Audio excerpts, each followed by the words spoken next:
Hello everyone, welcome to positive approach academy. My name is Priyanka and आपकी psychology की class है आज, जिसमें हम बीएड पोर्शन जो रहता है आपका पीजीटी एग्ज़ाम में वो डिस्कस करेंगे। तो सबसे पहले तो मुझे बता दीजिए, आवाज़ बिल्कुल ठीक है, वीडियो बिल्कुल प्रॉपर दिख रही है सबको? यस और नो करके बता दो सारे।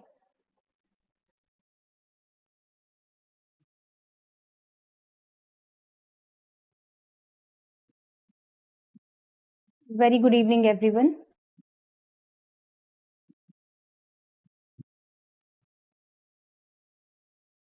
ओके, तो चलिए, सामने आप स्क्रीन पे देख सकते हो आपका सिलेबस यहाँ पे लगा हुआ है, जो आपके एग्जाम में जहां से क्वेश्चन आएंगे। तो यहाँ पे आप देख सकते हो पहला यूनिट जो है फाउंडेशन ऑफ एजुकेशन सिस्टम, यहीं से हम शुरुआत करेंगे। ये जो आप हाईलाइटेड पार्ट देख रहे हो, ये दो चीजें बस आज की क्लास में यही डिस्कस करना है हमने। Concept and nature of knowledge, knowledge acquiring process, Indian knowledge system जिसमें वैदिक education system and Buddhist education system आएगा। तो मैं आपको बता देती हूँ हम किस तरह से स्टडी किया करेंगे। पहले हम टॉपिक पढ़ेंगे, देन आफ्टर दैट हम उसके एमसीक्यू प्रैक्टिस करेंगे। तो इसी तरीके से पूरा सिलेबस कवर करेंगे।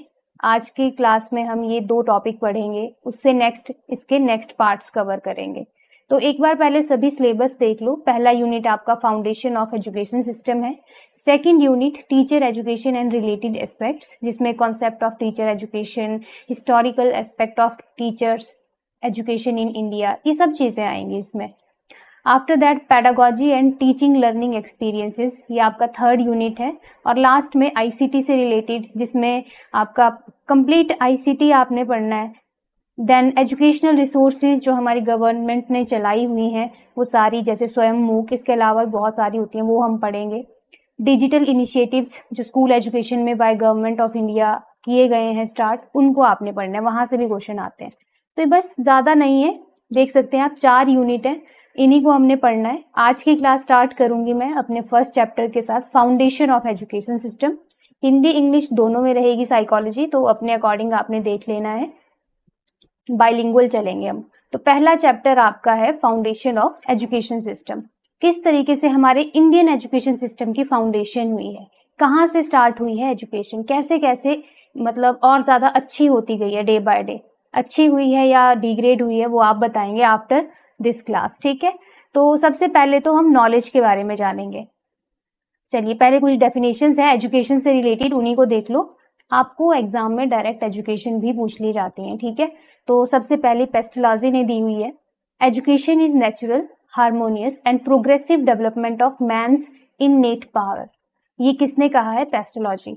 और डेफिनेशन में कोई ट्रिक नहीं होती है, डायरेक्ट आपको याद रखनी पड़ती है, और कोई भी डेफिनेशन आपको एग्जाम में पूछी जा सकती है, ठीक है। तो एटलीस्ट जो मैंने यहाँ पे लिखी है इनको याद कर लेना, 2-3 बार पढ़ोगे याद हो जाती हैं चीजें, ऐसे रटनी नहीं है, बस थोड़ा सा आइडिया होना चाहिए कि अच्छा ये वाली डेफिनेशन किसने दी हुई है। सेकंड है स्वामी दयानंद, इन्होंने कहा है education is a supreme and most important moral process for the development of mankind. Third है एरिस्टोटल की, education is the creation of sound mind in a sound body. Shri Aurobindo ने कहा है education means helping the growing soul to draw out that is in itself. John Dewey ने कहा है education is the process of continuous reconstruction of experience. तो ये 5 definition आपने अच्छे से पढ़ लेनी है। क्लियर? पीडीएफ आपको मिल जाएगी, तो इसको आराम से पढ़ना है आपने। मेन चैप्टर पे आते हैं, जिसमें सबसे पहले हम नॉलेज के बारे में जानेंगे कि नॉलेज क्या है, इसका कॉन्सेप्ट, इसका नेचर, ठीक है। नॉलेज की अगर बात की जाए, सिंपल आपने याद रखना है, जस्टिफाइड ट्रू बिलीफ, ऐसी चीजें जिनको जस्टिफाइड किया गया है और जो सच है, सच्चाई है मेनली।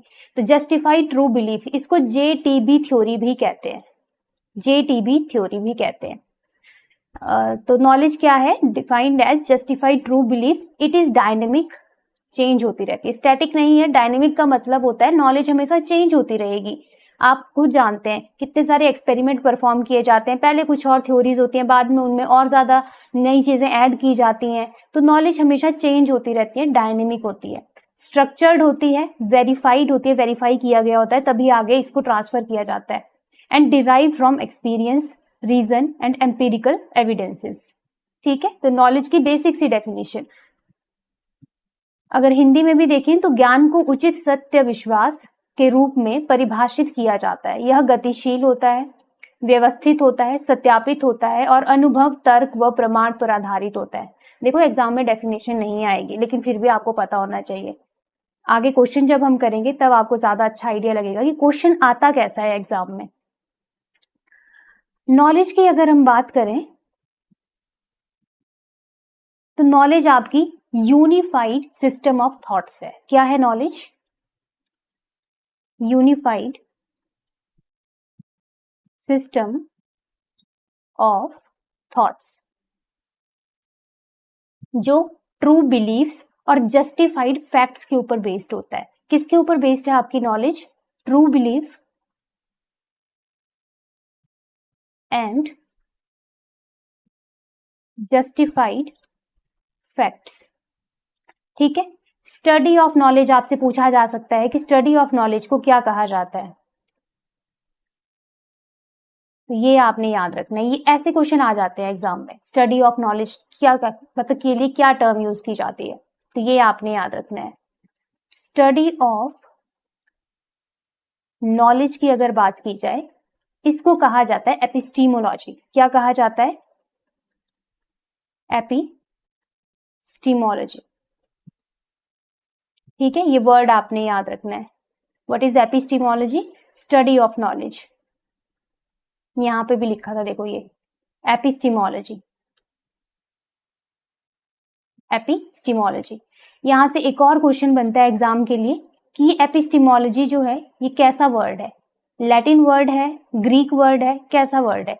तो ये ग्रीक वर्ड है। कई बार एग्जाम में ये भी आ सकता है आपको कि ये पर्टिकुलर टर्म ग्रीक वर्ड है, लैटिन वर्ड है, या कैसा वर्ड है, मतलब किस लैंग्वेज से लिया गया है। तो ग्रीक लैंग्वेज से लिया गया है, दैट्स वाई ग्रीक वर्ड है। और दो वर्ड से मिलकर ये बना हुआ है, एक आपका एपिस्टीम, दूसरा लोगी। 2 वर्ड से मिलकर बना हुआ है, एपिस्टीम एंड सेकेंड वन इज लोगी। एपिस्टीम की अगर बात की जाए, एपिस्टीम का मतलब है नॉलेज एंड लोगी का मतलब है स्टडी। दैट्स वाई इसका मीनिंग बन जाता है स्टडी ऑफ नॉलेज।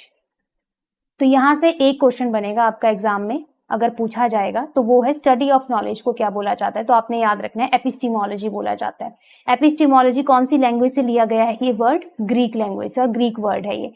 2 वर्ड से मिलकर बना है एपिस्टीम एंड लोगी। एपिस्टीम का मतलब है नॉलेज और लोगी का मतलब है आपका स्टडी। तो study of knowledge is known as epistemology. Clear?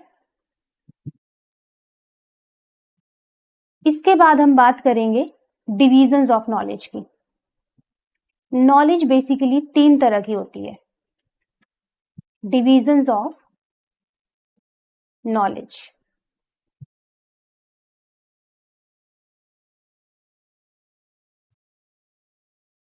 सबसे पहला टाइप आ जाता है इसमें a priori knowledge. A priori knowledge. दूसरी ए पोस्टीरियरी नॉलेज।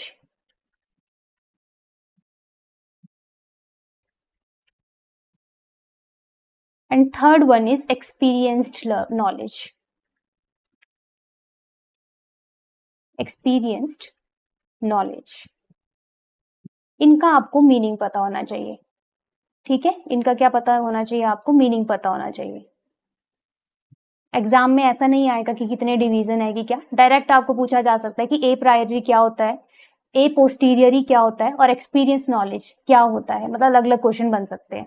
तो ए प्रायरी की अगर बात की जाए, ये होती है मतलब जनरल नॉलेज, जो किसी भी आपके एक्सपीरियंस से आपको पहले होती है। ठीक है, तो इसकी हम बात करें, ये इंडिपेंडेंट ऑफ एक्सपीरियंस होती है। Independent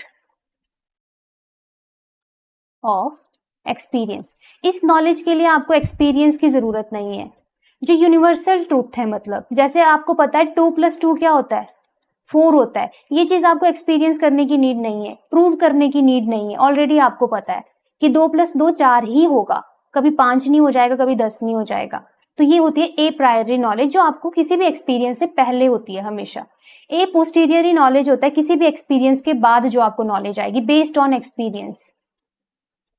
based on experience. जैसे मान लो आपने बीएससी की, आपने एमएससी की, वो जो नॉलेज आपको आई वो आफ्टर कॉलेज के बाद ही आई, मतलब क्लासेस लगाने के बाद ही आई, ठीक है। जो वहां से आपको नॉलेज मिला वो आपको वहां पे पढ़ने के बाद आया, तो वो हो गई आपकी ए पोस्टीरियरी नॉलेज। और इसमें मेनली आपकी सेंसेस की इन्वॉल्वमेंट होती है, ठीक है। एक्सपीरियंस्ड नॉलेज भी वही है, मेनली इसको टेंटेटिव नॉलेज भी बोलते हैं। ये एक्सपीरियंस से आती है, जो भी एक्सपीरियंस आप चीज कर रहे हो अपनी लाइफ में, उससे जो नॉलेज आपको मिली फिर वो आपकी एक्सपीरियंस नॉलेज कहलाएगी। तो ये 3 तरह की नॉलेज होती है, एक आपकी बिफोर एक्सपीरियंस, एक आपकी आफ्टर एक्सपीरियंस, और एक आपको सिंपल एक्सपीरियंस से मिल रहा है जो knowledge, that is experiential knowledge या एक्सपीरियंस्ड नॉलेज, ठीक है। अब देखो नॉलेज एक्वायरिंग प्रोसेस की बात अगर हम करें, ज्ञान अर्जन की प्रक्रिया, कैसे कैसे आपको नॉलेज मिल रही है, किन किन तरीकों से मिल रही है, मतलब सोर्सेज क्या है नॉलेज के, अगर सिंपल लैंग्वेज में मैं कहूं। सबसे पहला है सेंसेशन एंड परसेप्शन, संवेदना एवं प्रत्यक्षीकरण। सेंसेशन का मतलब है जो आपने नॉलेज अपने सेंसेस से लिया। कितनी सेंसेस है हमें बताएंगे आप, टोटल कितनी सेंसेस होती है ह्यूमन की अगर बात करें, हम में कितनी सेंसेस हैं बताइए। लिखा भी हुआ है यहाँ पे, है ना, बिल्कुल सही आंसर आए हैं आप सबके। 5 सेंसेस होती हैं, कौन कौन सी, देखना, सूंघना, सुनना, टच करना और आपका टेस्ट, ये 5 सेंसेस हैं।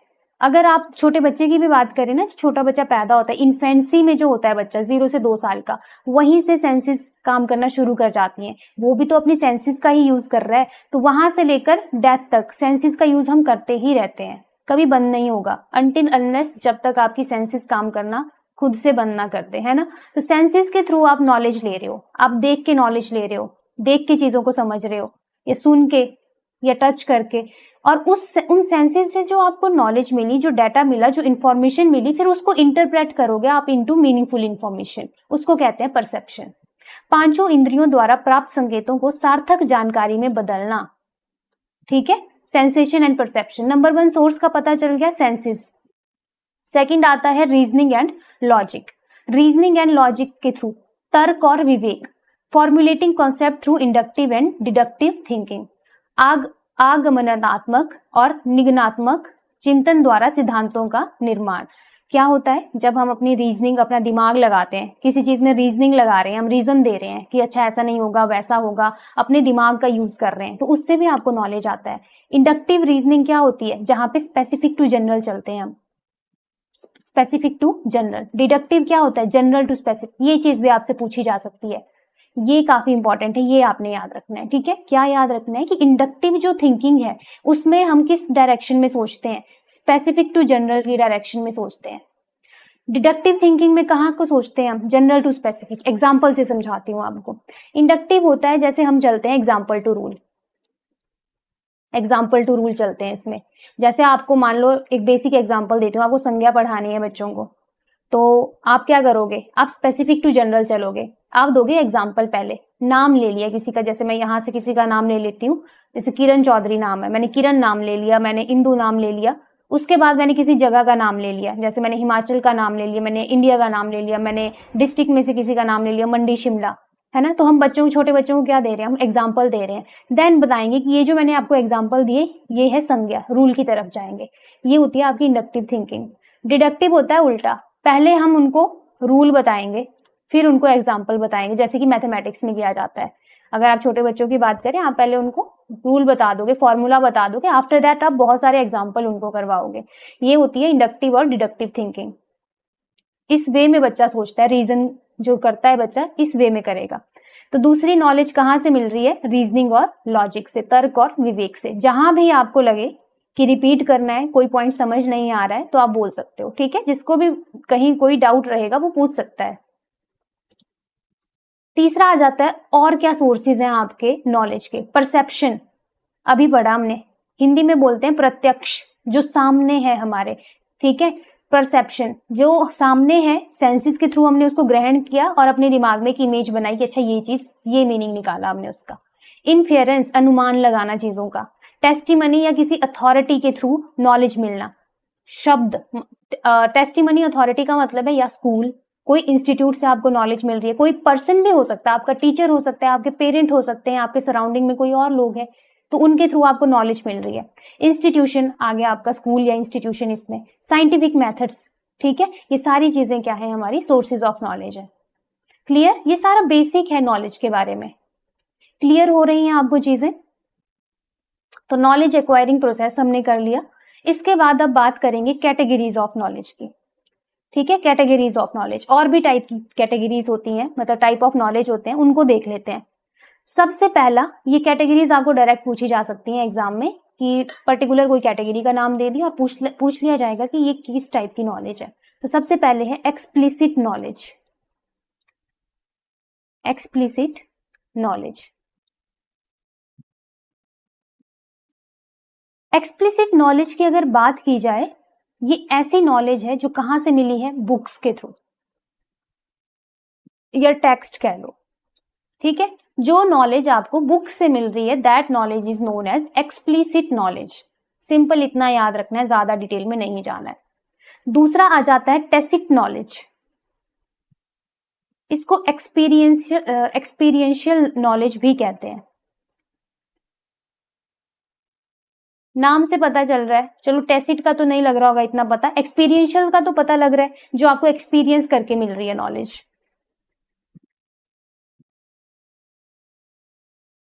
ठीक है। एक्सपीरियंस करके कोई नॉलेज मिल रही है आपको, तो ये कहाँ से मिल सकती है, ये आपको कोई ना कोई एक्सपीरियंस अगर आपका लाइफ का रहा है, उससे जो आपको नॉलेज मिली है। तीसरा आ जाता है प्रोसीजरल नॉलेज। प्रोसीजरल नॉलेज का मतलब है कोई ना कोई प्रोसीजर आपने जब किया हो, उससे कुछ सीखा हो। जैसे राइडिंग अ बाइसिकल, जो साइकिल आप चलाते हो, प्रोसीजर ही तो है, पहले बैठो, फिर बैलेंस बनाओ, पैडल लगाओ, ऐसे ऐसे, मतलब जो भी प्रोसीजर रहता है गाड़ी चलाने का, या कोई और चीज भी एग्जांपल आप ले सकते हो, तो वो आपका प्रोसीजरल नॉलेज आता है, जिसमें आपने कोई प्रोसीजर के थ्रू कोई चीज सीखी, ठीक है। फिर आ जाती है कॉन्सेप्चुअल नॉलेज। कॉन्सेप्चुअल नॉलेज होता है डीप अंडरस्टैंडिंग, किसी चीज का कॉन्सेप्ट जब आप समझोगे, दैट इज कॉन्सेप्चुअल नॉलेज। फिर फिफ्थ आ जाती है आपकी साइंटिफिक नॉलेज, जो आपको साइंस से मिली है मेनली, ये भी एक्सपेरिमेंट के थ्रू आपको मिल जाती है, scientific knowledge.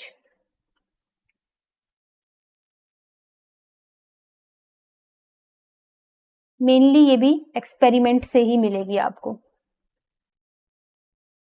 Sixth one is revealed knowledge. Revealed knowledge, जो कहीं से रिवील की गई है, जैसे आपकी जो स्पिरिचुअल बुक्स रहती हैं, रिलीजियस बुक रहती हैं, वहां से नॉलेज रिवील हुई है ना, तो दैट इज रिवील्ड नॉलेज। इसमें एग्जांपल आ जाएगा आपका स्पिरिचुअल या एंड रिलीजियस नॉलेज।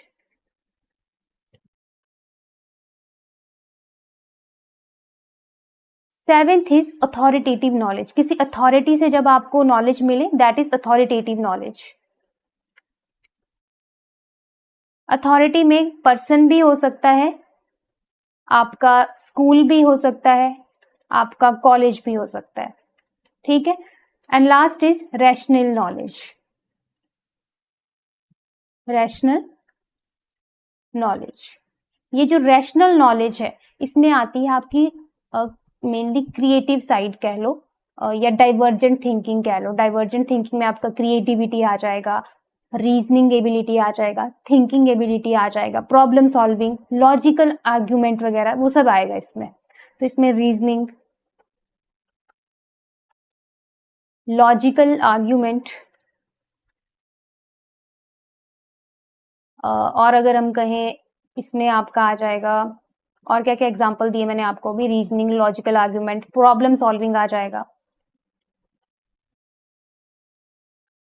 सारी चीजें आ जाएंगी।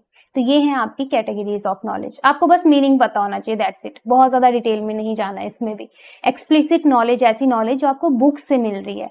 टैसिट, एक्सपीरियंस से। प्रोसीजरल, कोई भी प्रोसीजर हो गया, यहाँ पे एग्जाम्पल भी मैं लिख देती हूँ, राइडिंग अ बाइसिकल, ठीक है। कॉन्सेप्चुअल नॉलेज, जहाँ पे आपको मतलब कॉन्सेप्ट आपके क्लियर हो रहे हो, ठीक है, कोई चीज आप अच्छे से समझ रहे हो।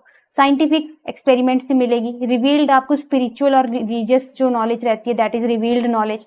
अथॉरिटेटिव, किसी अथॉरिटी से मिलेगी। रैशनल नॉलेज, आपको रीजनिंग, लॉजिकल आर्ग्यूमेंट वगैरह जो आप करते हो, दैट इज रैशनल नॉलेज। ठीक है, तो यहाँ पे अगर आप देखें हमारा जो सिलेबस था,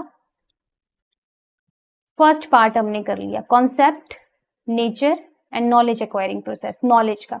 अब हम मेन जो पार्ट है आज की क्लास का वो करेंगे, इंडियन नॉलेज सिस्टम, जिसमें वैदिक education system and Buddhist education system आपके सिलेबस में मेंशन किया गया है, तो इन दोनों को ही पढ़ेंगे अब।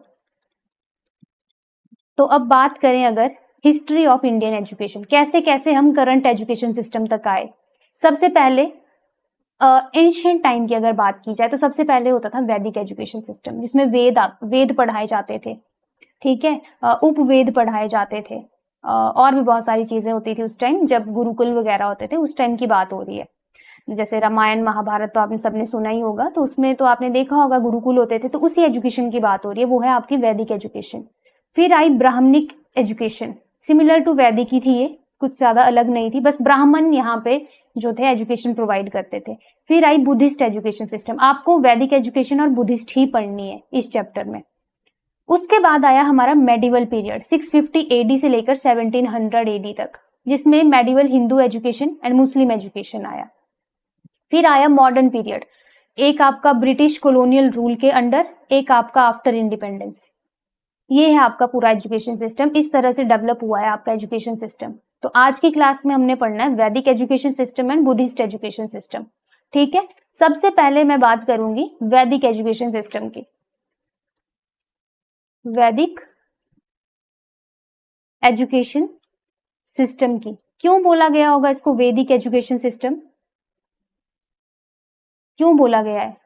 क्योंकि वेदों से, मतलब वेद जो रहते हैं हमारे, ऋग्वेद, यजुर्वेद, सामवेद, अथर्ववेद, ये पढ़ाए जाते थे उस टाइम, और वेदों से डिराइव की गई है ये एजुकेशन, दैट्स वाई वैदिक एजुकेशन इनको बोला गया है, ठीक है। वेद जो थे, 4 वेद है ना आपके टोटल, ये भी क्वेश्चन बन जाता है एग्जाम के लिए। तो यहाँ पे बात करेंगे सबसे पहले वैदिक एजुकेशन की। हमारे टोटल कितने वेद हैं? 4 वेद हैं, 6 हमारे वेदांगास हैं। ये क्वेश्चन पूछा जा सकता है भैया एग्जाम में, कितने वेद हैं, कितने वेदांगास हैं, कितने उपवेद हैं? तो 4 ही उपवेद हैं। 4 ब्राह्मणास हैं। 180 लिखा है यहाँ पे, 108 आपने याद रखना है, 108 उपनिषद हैं, 6 सिस्टम ऑफ फिलॉसफी हैं, भगवत गीता और 3 स्मृतिज हैं। ये डिटेल आपने याद रख लेनी है वैदिक एजुकेशन सिस्टम की। क्या क्या चीजें हैं हमारी वैदिक एजुकेशन सिस्टम में? 4 वेद हैं, 6 वेदांगा हैं, वेदांग हैं, 4 उपवेद हैं, 4 ही ब्राह्मणास हैं, 108 उपनिषद हैं, 6 सिस्टम ऑफ फिलॉसफी हैं, भगवत गीता और 3 स्मृतियां हैं, ठीक है। अब थोड़ा सा और डिटेल में जानेंगे। ये 4 वेद हैं, देखो, ऋग्वेद, यजुर्वेद, सामवेद, अथर्ववेद। थोड़ा थोड़ा इनके बारे में पता होना चाहिए आपको। ऋग्वेद की अगर मैं बात करूं, इसमें मेनली प्रेयर्स होती थी, इसमें मेनली प्रेयर्स होती थी। यजुर्वेद की अगर बात की जाए, इसमें रिचुअल्स होते थे सैक्रिफाइस के, त्याग, किस तरह से मतलब भगवान को प्रसन्न किया जाए अपनी चीजें त्याग कर। सामवेद में आ जाता है चैंट्स एंड म्यूजिक, म्यूजिक के थ्रू भगवान तक पहुंचना, मतलब भजन कीर्तन करना एक तरह से। और अथर्ववेद में है स्पेल्स एंड मेडिसिन के बारे में इसमें बात की गई है, ठीक है।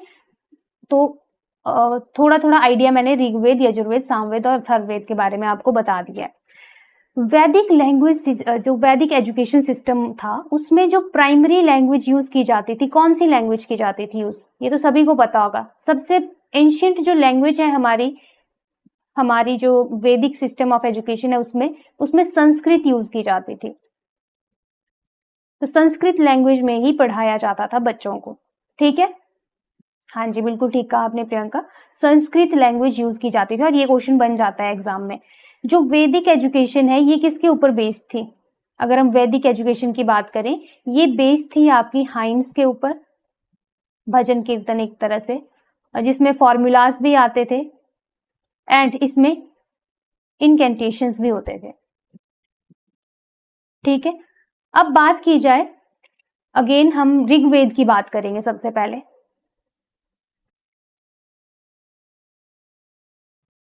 ऋग्वेद की बात करें, ये ओल्डेस्ट वेद है, ये क्वेश्चन बन सकता है एग्जाम के लिए कि आउट ऑफ 4 ओल्डेस्ट वेद कौन सा है, तो ऋग्वेद है ओल्डेस्ट स्क्रिप्चर ऑफ वर्ल्ड, सारे वर्ल्ड पूरी दुनिया में सबसे पुराना है ये स्क्रिप्चर ऋग्वेद हमारा, जिसमें 1028 हाइम्स हैं, ठीक है, और 10,522 इसमें वर्सेस हैं। क्लियर, ये वैल्यू आपने याद रखनी है। नेक्स्ट बात करेंगे सेकंड वन हमारा यजुर्वेद, जिसमें यज्ञ वगैरह के बारे में बात की गई हुई है। यजुर का मतलब है यहाँ पे यज्ञ, ठीक है, यजुर का मतलब है यज्ञ। तो यज्ञ की कैसी क्या टेक्निक रहती है, कैसे करने हैं यज्ञ, कैसे भगवान को प्रसन्न करना है, कैसे सेक्रीफाइस, वो सब इसमें आएगा। तो इसमें बताया गया है प्रोसीजर ऑफ सेक्रीफाइस,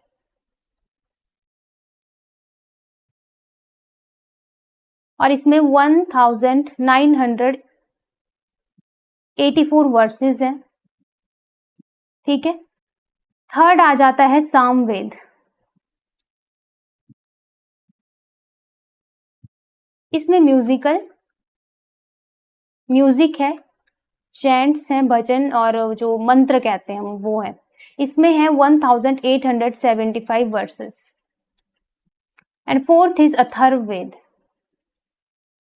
क्वेश्चन पता क्या बनता है यहां से कि कौन सा वेद है जिसमें प्रोसीजर ऑफ सेक्रीफाइस बताया गया है, कौन सा वेद है जिसमें म्यूजिक और चैंट्स की बात की गई है, कौन सा वेद है जिसमें मेडिकल साइंस की बात की गई है। इस तरह का क्वेश्चन बनेगा डायरेक्ट, ठीक है। तो इसमें बात की गई हुई है, डिजीजेस की बात की गई है, जो हमारे पाप हैं उनकी सिन की बात इसमें की गई है, पूरा डिस्क्रिप्शन दी गई है इसमें। और इसमें है टोटल 5977 वर्सेस। ये है हमारे 4 वेद, जिनमें से ऋग्वेद हमारा जो है ओल्डेस्ट स्क्रिप्चर है पूरे वर्ल्ड का। ये आपने थोड़ी थोड़ी इंफॉर्मेशन इनके बारे में याद रखनी है। अब आएंगे वैदिक एजुकेशन पे ऊपर वापस। तो सबसे पहला पॉइंट बन जाता है कि ऑब्जेक्टिव क्या था। हाँ जी, लेटेस्ट हमारा अथर्ववेद आता है। ऑब्जेक्टिव क्या है वैदिक एजुकेशन, क्या बनाना चाहती थी एजुकेशन इंसान को, जो बच्चे हैं उनको क्या सिखाना चाहती थी।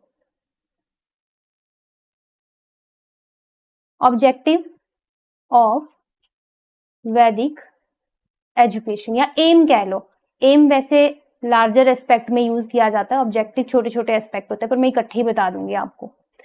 तो सबसे पहले तो सेल्फ डिसिप्लिन सिखाता है वैदिक एजुकेशन, सेल्फ डिसिप्लिन, जिसमें धर्म आएगा मेनली। दूसरा, इसमें बताया जाता है मॉरल, हमारे नैतिकता, हमारे रिलीजन के बारे में।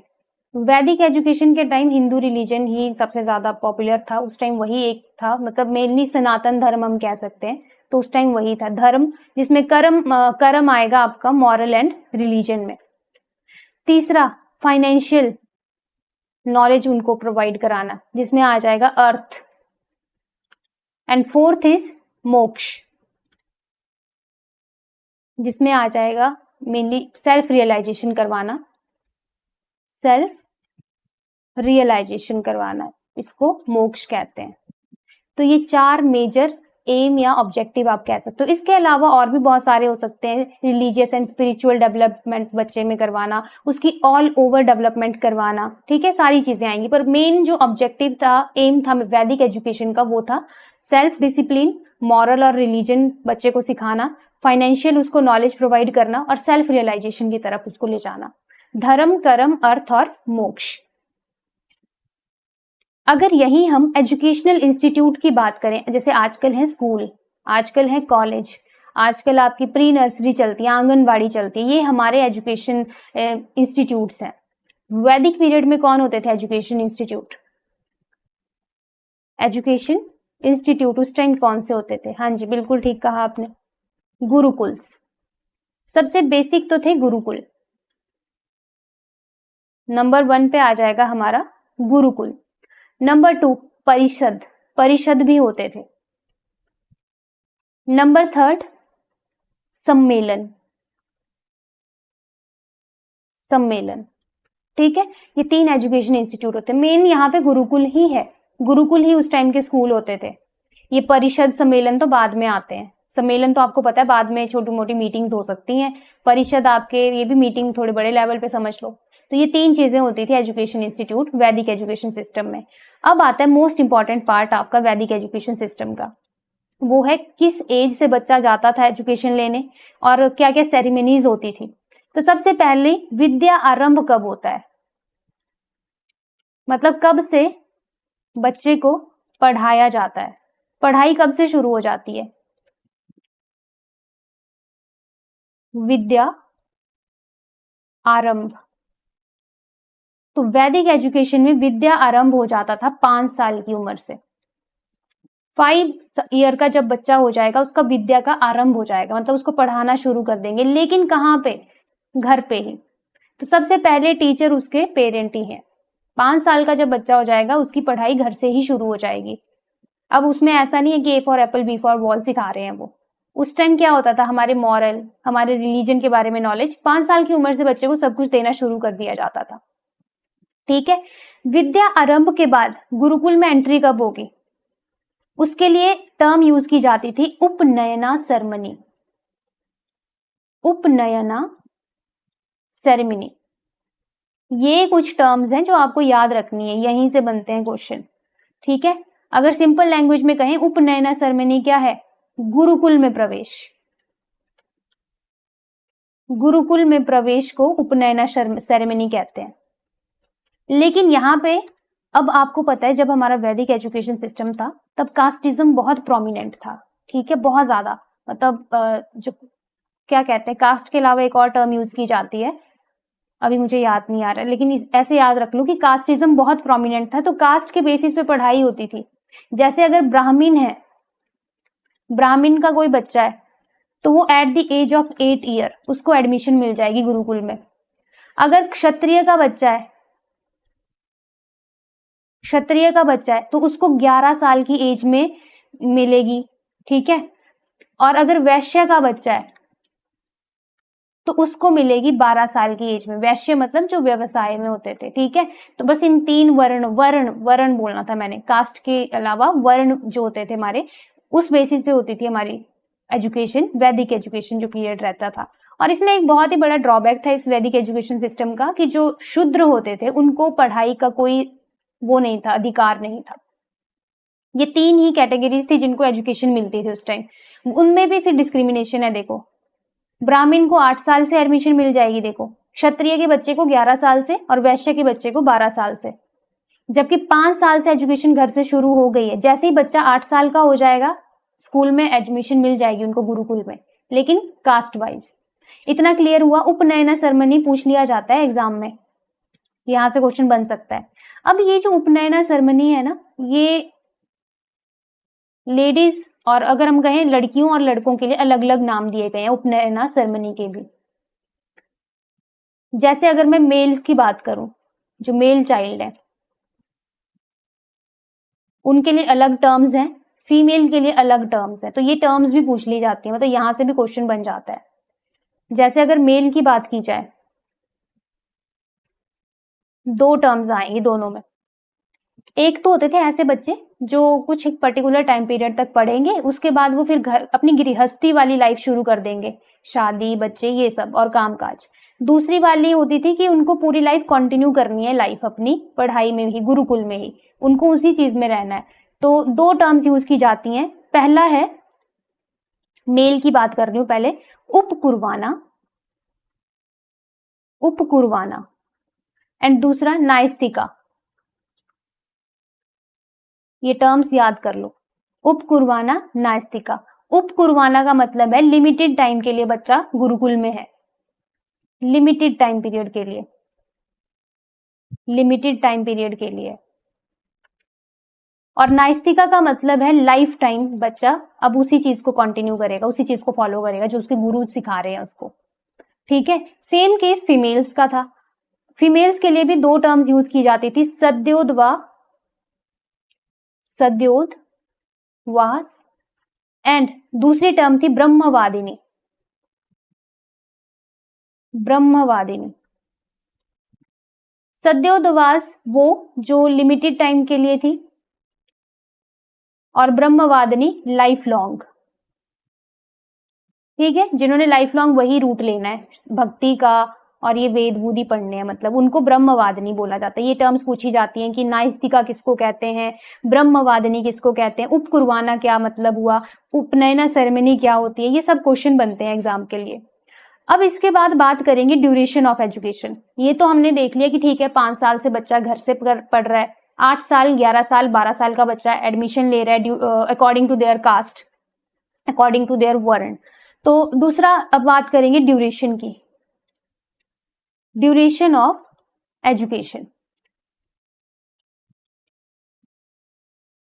तो एक वेद की मास्टरी के लिए लगभग 12 साल लगते थे, मतलब उस टाइम एक वेद की अगर मास्टरी करनी है किसी बच्चे को तो उसको कितने साल देने पड़ेंगे, 12 साल। जैसे हमारी स्कूल एजुकेशन को कितने साल लगते हैं, लगभग इतने ही लगते हैं ना, 12 13 14 15 साल रख लो, तो मतलब इतने ही साल लगते हैं, 12 13 साल लगते हैं लगभग हमारी जो स्कूल एजुकेशन है। वैसे ही एक वेद की मास्टरी के लिए 12 साल लगने ही लगने। उसमें भी फिर उन्होंने हर कास्ट के लिए अलग अलग रखे हैं।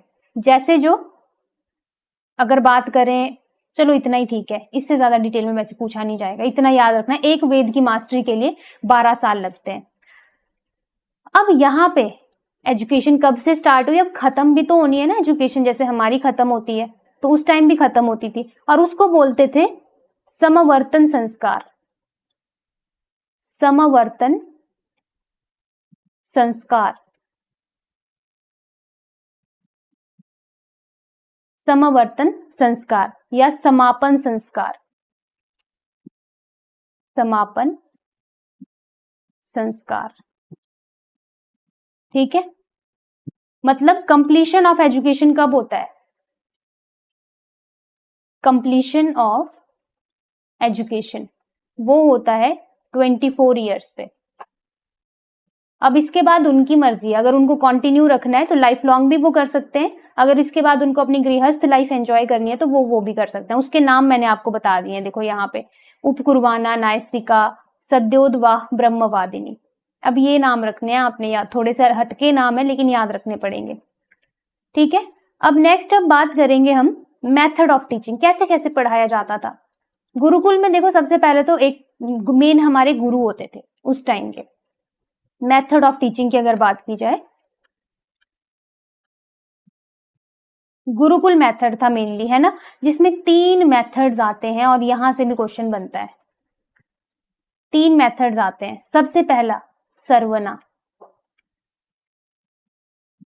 सर्वना या श्रवण कह लो, सुनकर, श्रवण, अगर हिंदी में भी लिख दूं मैं श्रवण, ठीक है, जिसका सिंपल मीनिंग सुनकर जो बच्चे को पढ़ाया जा रहा है। देखो पहले के टाइम में बहुत सारी बुक्स नहीं होती थी, जैसे अब हमारी स्पेसिफिक बुक्स हैं, हिंदी, इंग्लिश, मैथ, जीके, हर चीज की अलग बुक है। पहले नहीं होता था ऐसा, पहले टीचर बोलता था और बच्चे सिर्फ सुनते थे। एक ये मेथड होता था, उसको बोलते हैं श्रवण।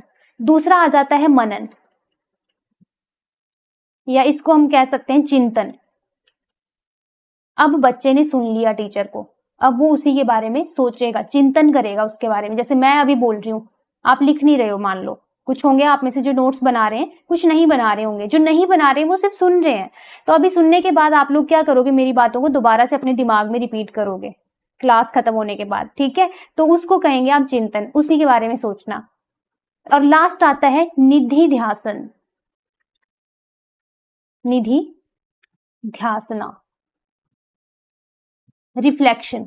अब जो आपने सुना, जिसका आपने चिंतन किया, अब उसको रियल लाइफ में अपने अप्लाई करोगे, आप अप्लाई करोगे, एप्लीकेशन उस चीज की देखोगे, आपकी क्या यूटिलाइजेशन है, जो हमने नॉलेज ली टीचर से उसका क्या यूटिलाइज है, कहाँ यूटिलाइज करोगे आप उसको, कहाँ अप्लाई करोगे उस नॉलेज को, दैट इज निधि ध्यासना। इनके मीनिंग पता होने चाहिए। अभी आगे एमसीक्यू करेंगे हम, आपको खुद पता चलेगा कि कैसा क्वेश्चन बनता है यहाँ से। और अगर बात की जाए हमारे वैदिक एजुकेशन में, तो उसमें एल्म सिस्टम भी था। अब ये एल्म सिस्टम क्या है, भिक्षा मांगते थे उस टाइम काफी, जो भी बच्चा गुरुकुल में होता था उन सबको भिक्षा, उन सब से भिक्षा मंगवाई जाती थी, तो उसको बोलते हैं एल्म सिस्टम, भिक्षा मांगना।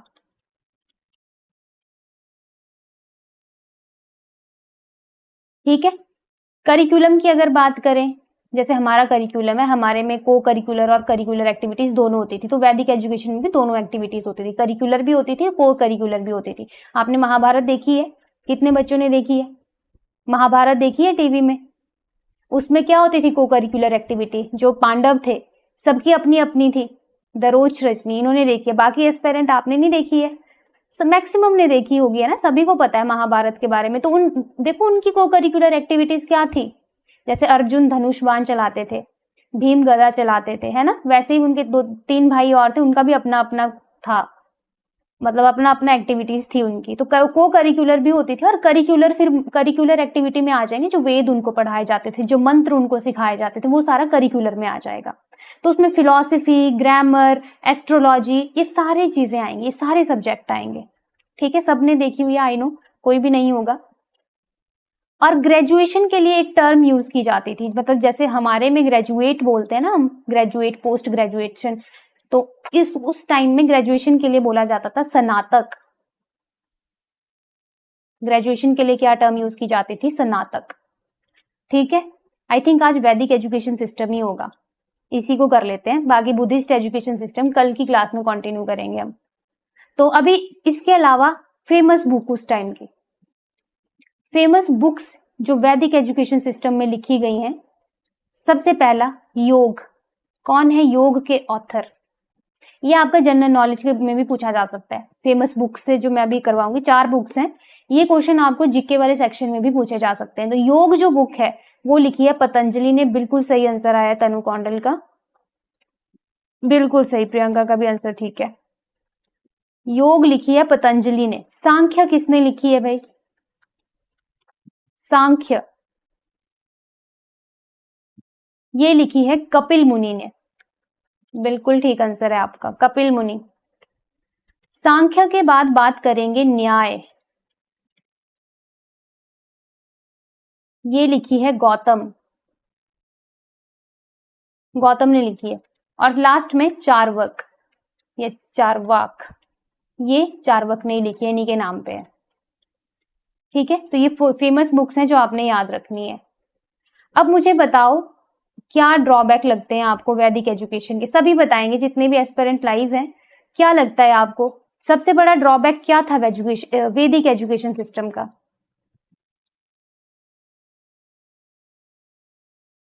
ड्रॉबैक ऑफ वैदिक एजुकेशन सिस्टम, आपके अकॉर्डिंग आपको क्या क्या ड्रॉबैक्स लगते हैं वैदिक एजुकेशन के, बताइए।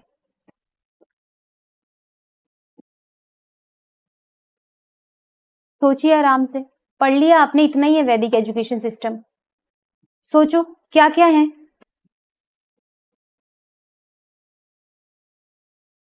यस, एज, एज में क्या लगता है आपको? शैली बोल रहे हैं एज, एज कॉन्सेप्ट, कास्ट, वंदना का आंसर आया है। देखो एक तो आपने ठीक कहा, बिल्कुल, कास्टिज्म बहुत ज्यादा प्रोमिनेंट था उस टाइम, कास्टिज्म, यस, कास्टिज्म बहुत ज्यादा प्रोमिनेंट था। कुछ को ज्यादा ही मतलब ऑफर्स हम कह सकते हैं मिले हुए हैं, यंग एज से ही पढ़ना शुरू कर दिया है, और कुछ को तो है ही नहीं, उनके लिए पढ़ाई ही नहीं है बच्चों के लिए, है ना। दूसरा, बहुत स्ट्रिक्ट रूल्स होते थे, बहुत ज्यादा, जैसा गुरु ने कहा वैसा ही करना है। ठीक है, जैसा गुरु ने कहा वैसा ही करना है। जैसे वो महाभारत की अगर स्टोरी याद करें हम, तो उसमें अभी मुझे नाम नहीं याद आ रहा, एकलव्य, उनसे गुरु ने कहा कि मुझे अपना अंगूठा काट के दे दो, उन्होंने दे दिया। तो गुरु का बहुत ज्यादा मतलब मानते थे लोग उस टाइम के। दीक्षा, गुरु दीक्षा, अच्छा हाँ, गुरु दक्षिणा कह लो, गुरु दीक्षा कह लो, ये बहुत ज्यादा थे और स्ट्रिक्ट रूल बहुत ज्यादा थे उस टाइम। तो मेजर तो यही ड्रॉबैक रहते हैं वैदिक एजुकेशन सिस्टम के। वैसे इसके मतलब अच्छे पॉइंट्स भी हैं, गुड पॉइंट्स भी हैं, हमें अपने वेद के बारे में पता चलता है और बहुत सारी नॉलेज रहती है उनमें, है ना। स्ट्रिक्ट डिसिप्लिन, हाँ जी, बहुत ज्यादा स्ट्रिक्ट डिसिप्लिन उस टाइम फॉलो किया जाता था। तो ये था आपका वैदिक एजुकेशन सिस्टम। सबको क्लियर हुए ये पॉइंट्स? सारे क्लियर हैं सबको? एक बार बता दो मुझे, फिर हम एमसीक्यू प्रैक्टिस कर लेते हैं थोड़ी सी, और बाकी जो रेस्ट बचता है हमें वो हम कल की क्लास में कंटिन्यू करेंगे। बताओ ये सारा क्लियर है सबको? कहीं कोई डाउट रहेगा तो आप अपनी नेक्स्ट क्लास में मुझसे पूछ सकते हो, ठीक है। कोई टर्म आपको समझ ना आए नेक्स्ट क्लास में पूछ लेना। वैसे तो मैंने बुद्धिस्ट एजुकेशन भी आज ही करवाना था, पर अब टाइम नहीं है इतना, कल की क्लास में कर लेंगे कंटिन्यू। अभी हम करेंगे एमसीक्यूज। तो सभी एस्पिरेंट आंसर करते चलेंगे, देखते हैं कितना आपको समझ आया। पहला क्वेश्चन हिंदी इंग्लिश दोनों में है, तो अपने अकॉर्डिंग रीड कर लेना है आपने। Knowledge derived purely through reason and deduction without sensory experience is called, क्या बोलते हैं उसको? इंद्रिय अनुभव के बिना केवल तर्क और निगमन द्वारा प्राप्त ज्ञान को क्या कहा जाता है? विदाउट एनी एक्सपीरियंस, मतलब एक्सपीरियंस से पहले वाला नॉलेज। अ पोस्टीरियरी नॉलेज, एम्पिरिकल नॉलेज, अ प्रायरी नॉलेज, फ्रेगमेटिक नॉलेज। 3 तरह के नॉलेज बताए थे आपको। बी सी आंसर आया हुआ है, बाकी एस्पिरेंट भी बताइए। सी ए ऑप्शन, सी ऑप्शन, अलग अलग आंसर आ रहे हैं सबके। थोड़ा सा डाउट अभी भी आपके अंदर है सबके। करो करो आराम से आंसर, सोच लो अभी भी, फाइनल आंसर बता दो मुझे अपना। बी ऑप्शन भी आ रहा है।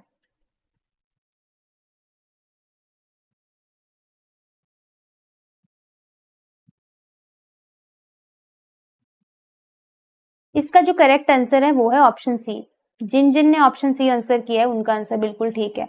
किसी भी एक्सपीरियंस से पहले अगर आपको नॉलेज आ रहा है, मिल रहा है, that is a priori knowledge.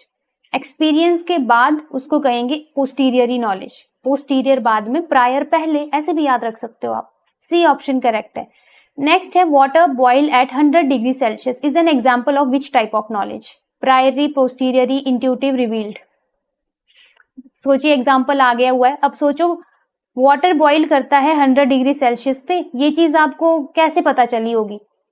बिल्कुल सही जवाब है आप सबका। हाँ जी, ऑप्शन बी पोस्टीरियरी। एक्सपेरिमेंट किए गए, आपने एक्सपीरियंस की ये चीज, आपने देखा अपनी आंखों के सामने कि अच्छा पानी कब उबल रहा है, कब उसका बॉइलिंग पॉइंट आ रहा है, तब आपको पता चला कि वाटर जो है 100 डिग्री सेल्सियस पे बॉईल करता है, और ये है पोस्टीरियरी knowledge. According to classical epistemological definition, knowledge is traditionally defined as strong subjective belief, justified true belief, information accepted without verification, pure imagination.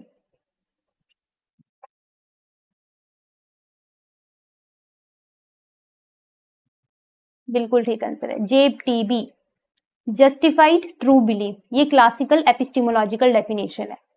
Next आ जाएगा what is the correct ascending hierarchy in the knowledge acquisition pyramid.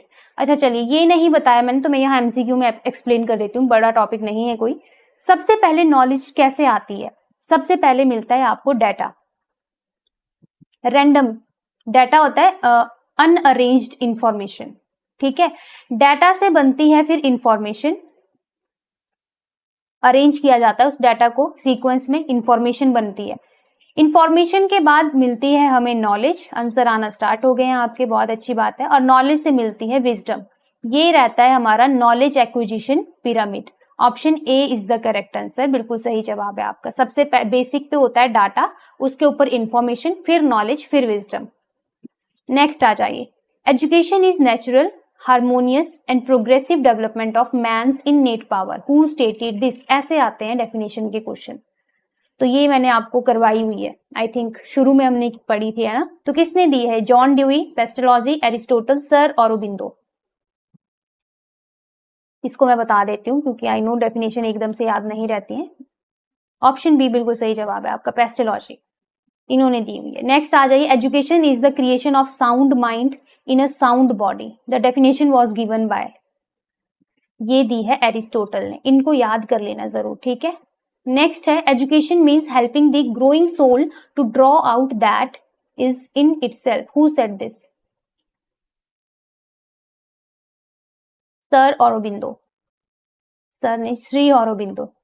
Next है, education is the process of continuous reconstruction of experience, ये definition दी है John Dewey ने। ये सारी वही definition है जो मैंने क्लास के स्टार्ट में ही आपको बताई थी, ठीक है।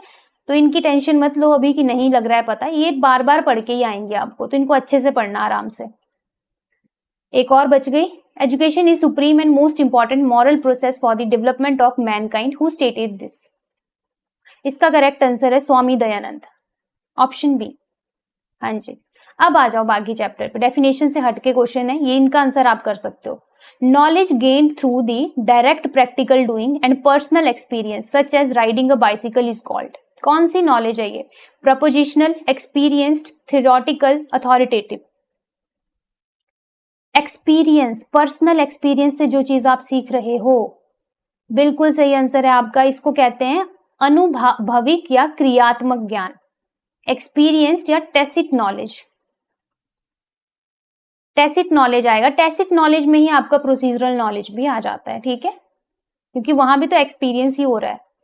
नेक्स्ट है in the process of knowing what constitute raw unorganised facts and symbol. Unorganised fact जहां भी आपको दिख जाए एक ही आंसर होना चाहिए आपका। जहां पे इंफॉर्मेशन मतलब अनऑर्गेनाइज्ड है उसको क्या कहा जाता है?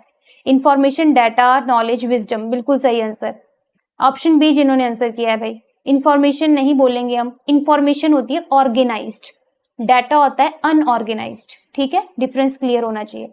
What does information represent in relation to data? तो डिफरेंस तो वैसे मैंने आपको बता दिया, तो यहां बता दो मुझे कौन सी ऑप्शन होगी। Raw sensory input, processed organized and structured data, innate biological instinct, moral decision making.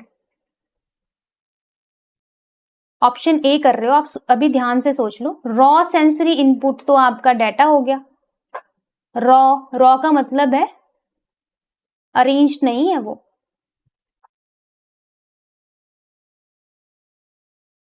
Processed, organized and structured data को इंफॉर्मेशन बोलते हैं। Option B is the correct answer. In MCQs को एक बार फिर से पढ़ लेना, रिवाइज कर लेना अच्छे से। नेक्स्ट क्वेश्चन पे आइए।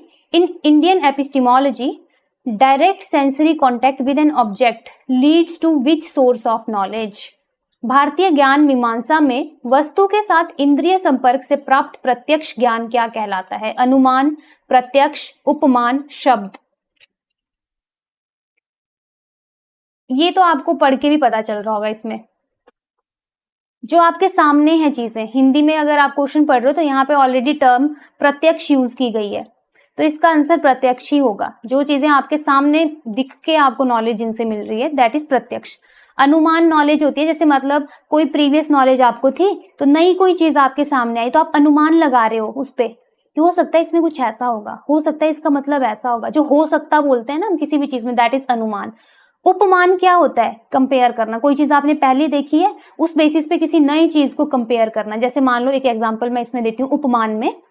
उपमान होता है जैसे मान लो गाय सबने देखी है, तो गाय जैसा एक और अगर आपको कोई चीज दिखे, जैसे नील गाय, वो जंगल में होती है, आपको पता है नील गाय क्या होती है पर आपने देखी नहीं है, लेकिन एक दिन अचानक से आपको नील गाय दिख गई, तो आपको बस इतना पता था कि थोड़ी गाय की तरह दिखती है, तो वहां आप उपमान लगा रहे हो कि हो सकता है ये नील गाय हो, ठीक है।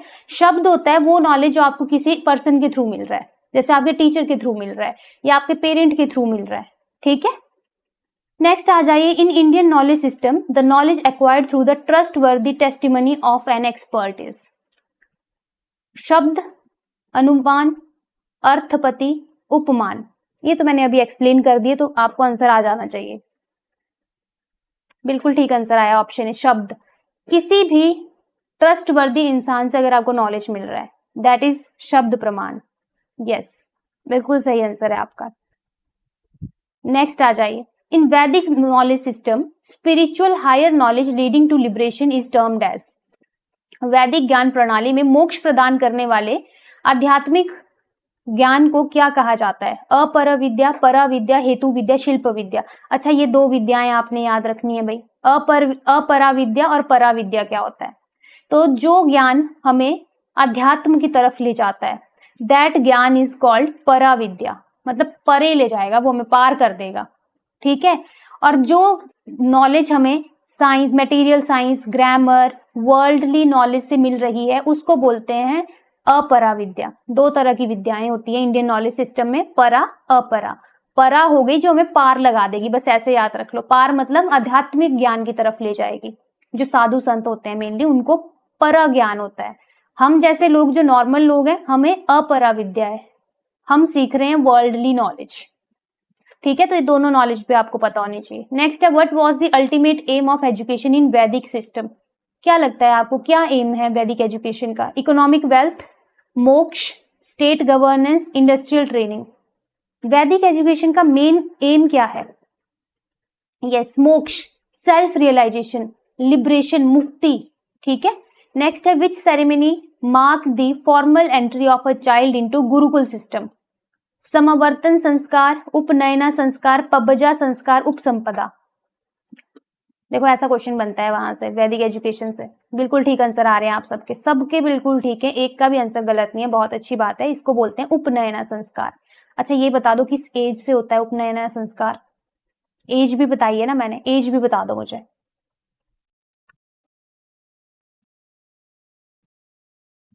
6, 5, 5।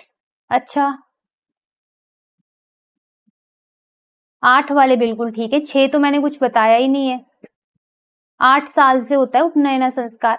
5 जिनका आंसर है वो तो विद्या आरंभ होता है, उस टाइम विद्या बढ़ाना मतलब शुरू हो जाती है पढ़ाई बच्चों की, वो भी घर से। उपनयना संस्कार है जब गुरुकुल में एंट्री हो रही है, एडमिशन हो रही है, एक तरह से समझ लो ऐसे। वो 8 साल से होती है, किसकी? ब्राह्मण की। फिर 11 साल है, फिर 12 साल है। हाँ जी, वो भी आपने याद रखना है, कास्ट बेसिस पे भी आपको क्वेश्चन पूछा जा सकता है कि ब्राह्मण की उपनयना संस्कार कब होता है, वैश्य का कब होता है, क्षत्रिय का कब होता है। तो सारी थ्योरी मैंने आपको करवाई है, उसको अच्छे से पढ़ना है। 3 सीक्वेंशियल स्टेप ऑफ वैदिक लर्निंग प्रोसेस। बताओ कौन कौन से सीक्वेंशियल स्टेप थे? पठन, लेखन, स्मृति, श्रवण, मनन, निधि ध्यासन, शिक्षा, कल्प और व्याकरण, अनुभव, तर्क और अभ्यास। हाँ जी, श्रवण, मनन एंड निधि ध्यासन। कई बार इनके मीनिंग भी पूछ लिए जाते हैं कि श्रवण क्या है, मनन क्या है, निधि ध्यासन क्या है, तो वो भी पता होने चाहिए। In Vedic pedagogy what does nididhyasana mean? देखो ऐसा क्वेश्चन बन सकता है। सही आंसर है आपका 19th का आंसर सबका सही है, ऑप्शन बी। 20th पे आ जाइए और बताइए मुझे what does nididhyasana mean? वैदिक शिक्षण पद्धति में निधि ध्यासन का क्या अर्थ है? Listening to text, intellectual reflection, deep contemplation and real life integration, या रिसाइटिंग मंत्र लाउडली? बताओ बताओ। सी ऑप्शन आंसर किया है, सी आंसर आ रहा है सबका, बिल्कुल सही। Deep contemplation and real life integration, गहन ध्यान एवं ज्ञान का आत्मसात, है ना। और इंटेलेक्चुअल रिफ्लेक्शन होता है आपका मनन, लिसनिंग टू टेक्स्ट होता है आपका श्रवण, गुरु के वचनों को सुनना, बौद्धिक मनन व चिंतन। देखो हिंदी में डायरेक्ट इनके मीनिंग लिखे हुए हैं, तो हिंदी में पढ़ोगे तो इजीली याद रहेगा। The ritual marking the completion of formal education in वैदिक पीरियड। कंप्लीट हो गई एजुकेशन, उसके लिए कौन सा रिचुअल होता है? उपनयना संस्कार, समावर्तन संस्कार, विद्या आरंभ या चूड़ाकरम? समावर्तन संस्कार, इसको समापन संस्कार भी बोलते हैं। ठीक है, एग्जाम में किसी भी टर्म से आपको पूछा जा सकता है, हो सकता है वहां पे समापन लिखा हो, तो पता होना चाहिए ये भी। After completing education and the samavartana ritual a graduate was known as, क्या कहा जाता है ग्रेजुएट को? शर्मन, स्नातक, भिक्षु, ब्रह्मचारी? यस, स्नातक कहा जाता है। सबका बिल्कुल सही आंसर है, सबने बड़े अच्छे से क्लास सुनी है ना, याद हो गया है सबको। What was the primary medium of instruction during Vedic period? कौन सी लैंग्वेज यूज की जाती थी? ये तो सभी को पता है ना, हमारी लैंग्वेज जो oldest, that is Sanskrit. Women who pursued life long education and philosophical learning in ancient India were called, क्या कहते थे उनको जिनको लाइफ लॉन्ग पढ़ाई करनी है? सद्योदवाह, ब्रह्मवादिनी, भिखुनी, समनेरी, श्रमनेनी? ब्रह्मवादिनी। और जिनको एक लिमिटेड टाइम पीरियड के लिए करनी थी उनको सद्योदवाह बोलते थे। बिल्कुल सही आंसर है आपका। Women who pursued education only until their marriage were known as, उनको सद्योदवाह, अभी पिछले क्वेश्चन में ही हमने डिस्कस कर लिया था, है ना, सद्योदवाह कहते हैं उनको। ऑप्शन बी, हाँ जी बिल्कुल ठीक आंसर है आपका। नेक्स्ट क्वेश्चन पे आ जाओ। The custom of asking for Elm, मतलब भिक्षा मांगना, वैदिक गुरुकुल में उसका मकसद क्या था? क्यों भिक्षा मंगवाई जाती थी बच्चों से? Financial dependency, humility, simplicity and ego reduction, trading skill, cooking skill? ये तो साफ पता चल रहा है हमें, है ना, क्या आंसर होना चाहिए इसका। एग्जाम में आपको ऑड वन आउट करना भी आना चाहिए, देखेंगे हम आगे। चलो यहाँ पे तो जरूरत नहीं पड़ी इतनी हमें। ऑप्शन बी बिल्कुल ठीक कहा आपने, विनम्रता आए बच्चे में, सादगी आए और निरअहंकार, मतलब अहंकार नहीं आए बच्चे में। How many Vedangas are there in the auxiliary Vedic literature, ऐसा क्वेश्चन भी आ सकता है भाई। कितने वेदांगा है? 6। यस, 4 वेद हैं और 6 वेदांगास हैं। Ultimate goal of life and education in Buddhist system, चलो ये छोड़ देते हैं, ये हमारा अब नेक्स्ट टॉपिक चल पड़ा यहां से, बुद्धिस्ट एजुकेशन सिस्टम। इसका आंसर कर रहे हो आप 28 का, इसका बी होगा, निर्वाणा, निर्वाण। ठीक है, मोक्ष हमारा वैदिक एजुकेशन सिस्टम का अल्टीमेट गोल है। तो ये था आपका वैदिक एजुकेशन सिस्टम और ये सारे एमसीक्यूज हमने कर लिए। इसके नेक्स्ट जितने भी एमसीक्यू हैं ये सारे बुद्धिस्ट एजुकेशन सिस्टम के हैं, ये सारे हमारे बुद्धिस्ट एजुकेशन सिस्टम के हैं। ठीक है, तो आई होप आपको क्लास में जितनी भी चीजें कराई गई हैं सारी समझ आई होगी। 28 एक सेकेंड मैं देख लेती हूँ 28 कौन सा है।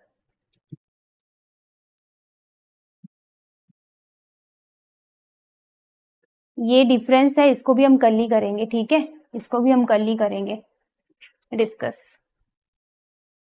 बुद्धिस्ट और वैदिक एजुकेशन सिस्टम का डिफरेंस है, ये कल देख लेंगे इसको।